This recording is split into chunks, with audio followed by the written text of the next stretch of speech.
নমস্কার বন্ধুরা, আজকে স্বপ্নের রান্নাঘর আমি তোমাদের সঙ্গে শেয়ার করব লাউ চিংড়ি।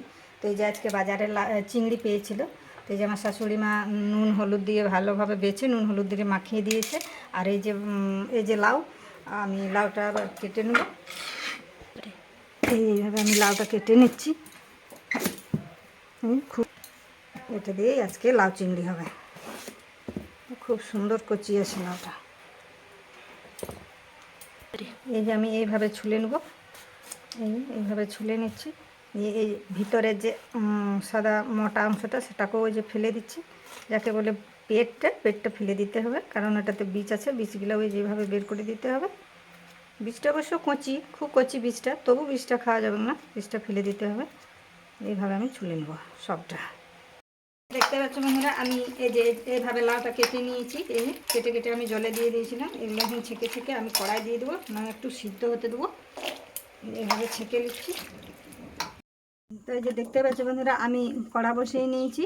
মানে ওইদিকে আমার লাউ সিদ্ধ হয়ে গেছে, এদিকে আমি এখন মাছগুলো ভেজে নেবো। এই কড়াইয়ে তেল দিয়ে দিলাম। এই যে দেখতেই পাচ্ছ বন্ধুরা, আমি চিংড়ি মাছগুলো কি সুন্দর লাল লাল করে ভেজে নিয়েছি, আর ভাজাও হয়ে গেছে। এরপর এটা আবার আমি নামিয়ে নেব। দেখতে পাচ্ছ বন্ধুরা, আমি এখন লাউ আর চিংড়ি রান্না করব। তার জন্য যে আমি কড়াই তেল নিয়ে নিয়েছি। ওইদিকে এইদিকে আমার লাউ সিদ্ধ হয়ে এসছে, আর এই যেখানে চিংড়ি মাছটা ভেজে নিয়েছি। আর আমি মশলা নিয়ে নিয়েছি, এই যেটাতে নিয়েছি পোস্ত বাটা, এটা নিয়েছি পেঁয়াজ বাটা, এটা লঙ্কা বাটা, এটা আদা বাটা, আর এটা রসুন বাটা। এরপর আমি কড়াই তেল দিয়ে দিয়েছি। এরপর আমি ফোড়নে দেবো। সামান্য আগে একটু দিয়ে দিলাম নুন,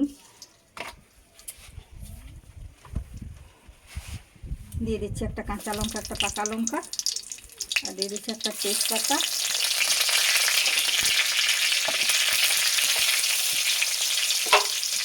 আর দিয়ে দেবো গোটা কালো জিরা।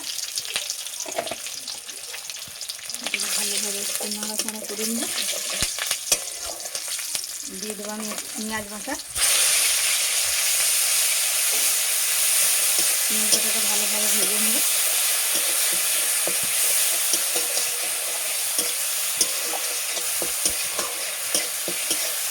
পেঁয়াজটা ভাজা হয়ে গেছে, লাল লাল হয়ে গেছে। এরপর দিয়ে দেবো আমি রসুন বাটা। রসুন বাটাটাও ভালোভাবে ভাজতে হবে। দিয়ে রসুন আর পেঁয়াজের ভাজা খুব সুন্দর একটা গন্ধ বেরোচ্ছে। এরপর আমি দিয়ে দেবো আদা বাটা। এই আদা বাটা দিয়ে দিলাম। আদাটাও ভালো করে একটু ভেজে নেব।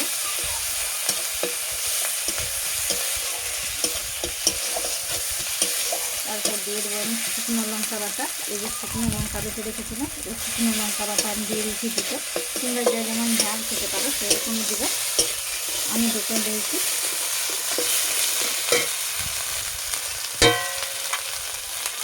আমি দিয়ে দিচ্ছি 1 চামচ হলুদ।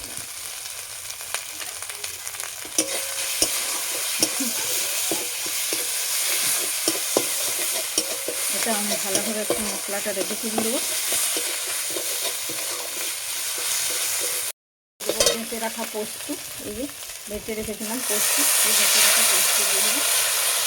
যেটাকে আমি ভালোভাবে একটু মশলার সঙ্গে ভেজে দেবো। দিয়ে মশলাটা টেনে গেলে একটু জল দেবো, বাকি ধোয়া জলটা একটু দিয়ে দেবো। এটাকে আমি ভালোভাবে একটু ভাজবো। দেখতে পাচ্ছি বন্ধুরা, আমার মশলা রেডি হয়ে যাচ্ছে। এরপর আমি ভেজে রাখা চিংড়িগুলো দিয়ে দেবো। চিংড়িটা আমি ভালোভাবে মশলার সঙ্গে নাড়াচাড়া করে ভেজে দেবো।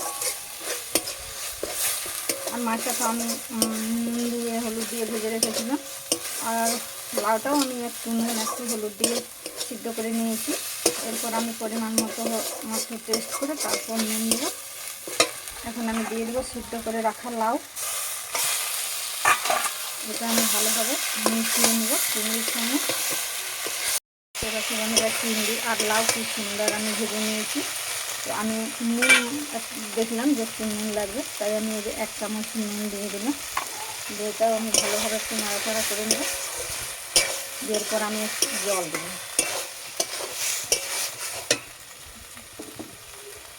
একটু জল দিয়ে দেবো। পোস্তটা ফুটে যাবে, একটু জল দিয়ে দেবো, আর একটু দেবো, আর জল দিতে হবে না। এই যে দেখতেই পাচ্ছ বন্ধুরা, কি সুন্দর চিংড়ি পোস্ত আমার রেডি হয়ে এসছে। এটা এখন নামিয়ে নেবো। এর ওপর দিয়ে একটু আমি গোলমরিচের গুঁড়ো ছড়িয়ে দেবো। এই যে একটু গোলমরিচের গুঁড়ো নিয়েছি, এটা ওর উপর থেকে একটু ছড়িয়ে দিই। এটা আগে আমি নামিয়ে নেব। এই যে দেখতেই পাচ্ছ বন্ধুরা, লাউ চিংড়ি পোস্ত দিয়ে কি সুন্দর একটা সুস্বাদু রেসিপি। চাইলে তোমরাও বাড়িতে এভাবে করে খাবে, আর পারলে আমার একটা লাইক একটা সাবস্ক্রাইব করে দেবে।